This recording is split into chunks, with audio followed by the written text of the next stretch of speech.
দেবী সিনহা বোসের লেখা আঞ্চলিক ভাষার কবিতা और রবি ঠাকুর।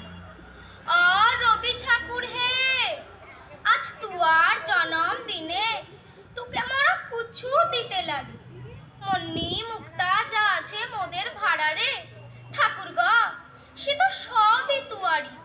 আজ 25শে বৈশাখ তোকে স্মরণ কইরে মোরা তুয়ার জনম দিনটা পালন করি। কোপতে বলি, গানা গাই, লাচা করি, তুয়ার ভাষায় সুরে ছন্দে মোদের মন হারায় যায় আনন্দে। পাল তুইলে মোরা সুরসাগরে ভেসে চলি, মনে